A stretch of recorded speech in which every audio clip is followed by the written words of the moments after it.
Hi, we're a group of students taking a Macaulay seminar called Peopling of New York City, where we examined how immigration and migration contribute to the diverse history of New York City. In this podcast, we will be exploring how gentrification has affected Greenpoint, Brooklyn, an ethnically Polish neighborhood that is also referred to as Little Poland. In Greenpoint, we saw a startling contrast between the gentrifying areas of Manhattan Avenue and the hipster-dominated sections near the waterfront. This evolution of the neighborhood can first be seen through the interview with Bożena Palczynska about her experience of losing a business due to gentrification. Hi, can you tell us your name? My name is Bożena Palczynska. Now can you tell us a little about your business and how it began? Yes, I moved to Greenpoint 1994, and I was looking for business to open, and I found it that not too many businesses is with the clothes, line of the clothes and shoes, hats, accessories for children. So I opened a boutique with my sister Maria Williamsburg-Greenpoint, and we open on Manhattan Avenue in Greenpoint. Now very trendy place to go. So how did the neighborhood/population change throughout your time in Greenpoint? When I opened the business, Greenpoint was like a little village. Beautiful little village, very quiet, with the grandmas and aunties sitting on the steps in front of the houses, looking for the children which were playing on the sidewalks. Was very safe place. Like the neighborhood was really nice, and we were living like the community. In the community, we know each other. We know uncles, we know grandmas, we know children, so we even let the children go around the corner for the ice cream by themselves, because we knew that somebody watching them, somebody which know them. So it was a beautiful place to live. Now everything from few years start to change after the September 11th one. From the downtown, a lot of students start to move to Greenpoint, and young people, yuppies and hipsters. And neighborhood start to change from the village to the little Soho. And area that was like the little Poland, because was a lot of Polish stores, Polish bakeries, the places where the butchers. You can buy the homemade cold cuts, bread, cookies, little pastry, coffee shops. So a lot of Polish people was living in this neighborhood, and mainly family with the children.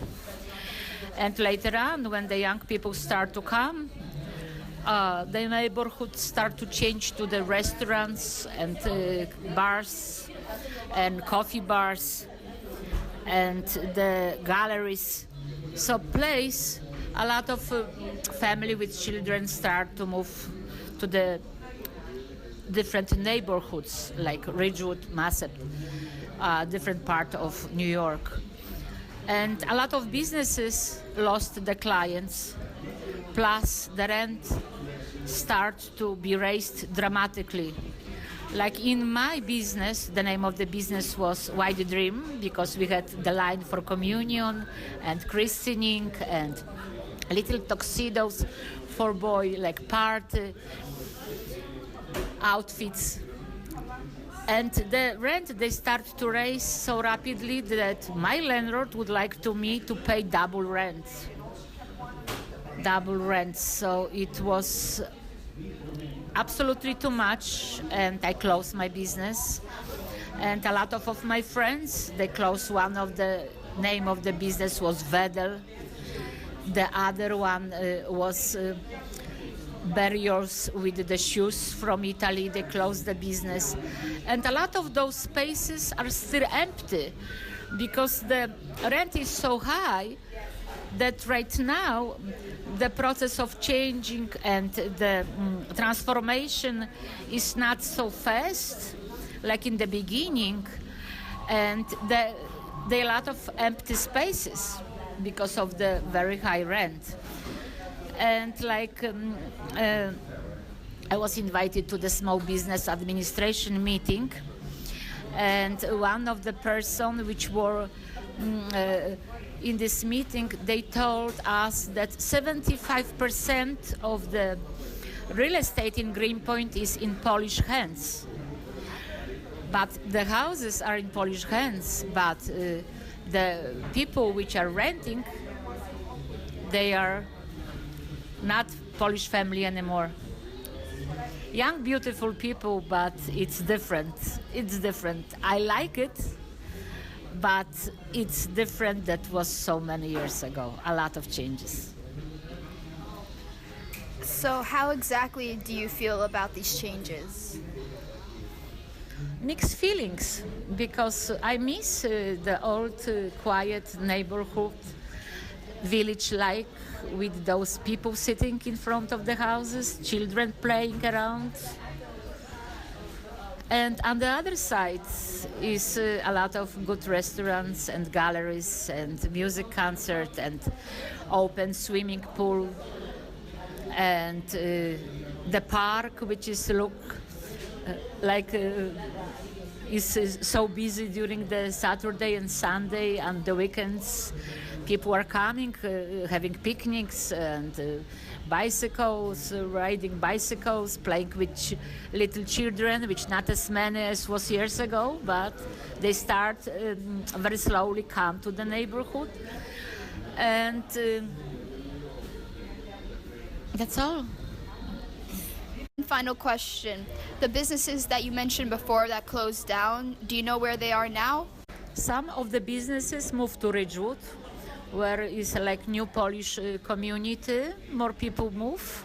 Some to the middle village, and some of them are close, like mine. So it's changed our life. That's changed my life, because I had to look for new job and start the life from the beginning after 20 few years of the business. So it's really hard sometimes and very challenging. Well, thank you so much for conducting in our interview and being in our interview. Thank you very much. I'm Polish American, so I got the accent. So sorry for my accent, and thank you. From studies done by NYU's Furman Center for Real Estate and Urban Policy, Greenpoint has been noted as one of the city's most gentrifying neighborhoods. An interesting question has manifested after learning more about the gentrification of Greenpoint. When does a person, particularly an immigrant, choose to assimilate or change, or when is it okay to do so, whether it is for continuing their business or connecting better with others? Yeah, that's a great point. Nicole's aunt and many other Polish business owners had to make that tough decision when the time came. Is someone being stubborn by sticking to what they know and have always done, or are they just staying true to their culture and who they are? I honestly don't think there's a right or wrong answer here, but it is important to recognize that this is certainly a real and challenging question that many in Greenpoint have had to and are still facing. On a larger scale, it is a reflection of immigration, migration, and the people of New York City, because they are the ones that have to adapt and be more flexible. With a different background, they have to consider how they fit into the bigger picture of New York. Polish business owners in Greenpoint thought they finally found a place they call home and could live happily for the rest of their lives. But gentrification brings the possibility that they may never have a definite place. These are the challenges that those who immigrate to the United States are dealing with when they first arrive, and even as times change. Nancy Foner's 1 out of 3, Immigrant New York in the 21st Century, argues for other immigrant groups such as the Hasidic Jews, Koreans, and Dominicans that also struggled with assimilating, but found comfort in forming micro-communities. Thank you all so much for taking the time to listen to this podcast.